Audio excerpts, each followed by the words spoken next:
So Ronaldo's vast experience gives him the ability to intuitively read the game under normal conditions.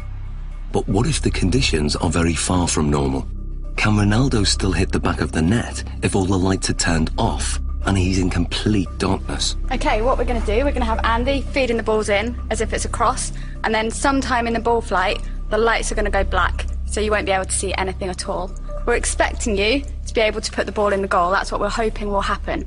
We're hoping that you'll have picked up some advanced cues from Andy's body position, the shapes, the positioning of his feet and his hips, and therefore will be able to tell exactly where the ball's going to go and get yourself in the right position, even though you can't see it. Okay. Taking Ronaldo on in this seemingly impossible test is an amateur footballer called Ronald. Come and join me, Ronald. Ronaldo. So we've got Ronald in here, same age as you, roughly the same height. We're going to use Ronald as a comparison and see how he reacts doing this same test. Ronald is going first. Dark! Light! Light! So what does the night vision reveal? Ronald misses the ball by quite a way. Perhaps not that surprising. But can Ronaldo do any better? I hope to do once. Dark!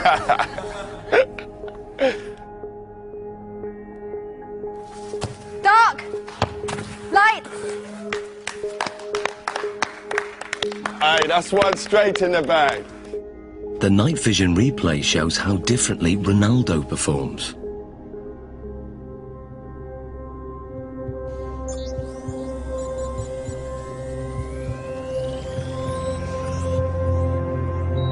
To confirm that wasn't just luck, another attempt. Dark! Light! Love that. Be careful. And the replay?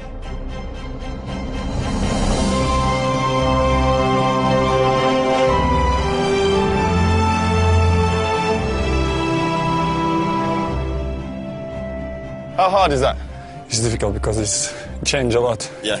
Because you are focusing on the ball, and after the light, you have to try to memorize the ball.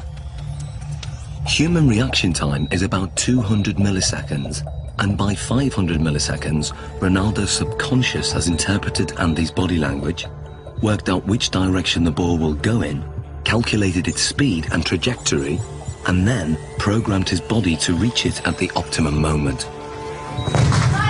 Love that. It's almost as if they're doing maths in their head, even though they wouldn't be able to describe it to you. You could see from their performance that Ronaldo saw the first part of the ball flight information. He'd picked up information from Andy kicking the ball and was able to move his body into the correct position. This is because he's processed the information, he has experience of where the ball is likely to go, he's able to analyse all that as it's coming towards him and therefore connect successfully with the ball. Love that.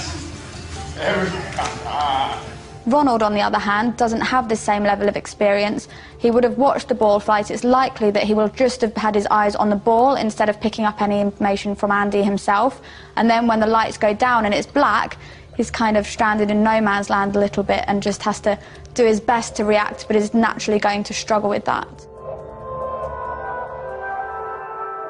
So far, the lights have been shut off when the ball is in midair. But now, the lights will be turned off just at the moment Andy kicks it.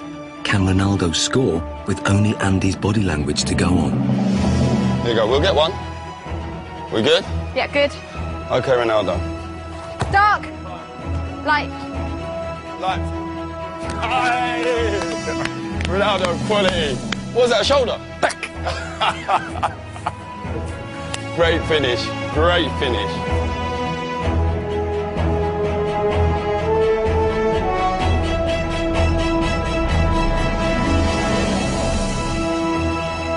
That was a great finish. This is great, because I imagine the ball is coming. I'm scared to go with the face, so I'll go with half chest, half shoulder. and then put the ball inside. Quality, great finish. So Zoe, tell me, how difficult is that? I mean, the last one when we adjusted the time of the lighting. Yeah, it's so difficult. They've done studies like this using computer simulations, so you watch it on a computer and just have to say where the ball's going, and from them they can see that elite athletes can tell much earlier where the ball's coming from, but to have to actually produce a physical response when a ball is flying at you, then it's really good skills, amazing. Top man, that's ledge. Thank you. I was dreading I was going to hit you in your face with one of them balls. That was my worst fear. The test proves that Ronaldo can perform an almost impossible task.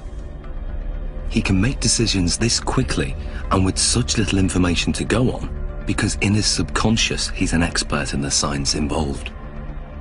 Ronaldo can tap into that knowledge, tap into his memory banks, and he can then use that to help him. So what you're saying, despite the location, because it's the first time being here, he's still recalling the pictures, what he's done previous before, and on other locations, maybe in matches and in training, and he's recalling all those messages, and then his brain saying, this is the execution. Exactly, and that's kind of the whole point of people training. Even though they can't train in a match environment, they can still take their experiences from the training ground, put it into practice in the match, take things from one match and utilise it in another, and even utilise things in a really strange situation like we've got here. In terms of the match, this means that instead of having to track the ball completely onto his foot, he could be scanning to see where the goalkeeper is, if there's any movement there, so he can then place his shot past where the goalkeeper might be.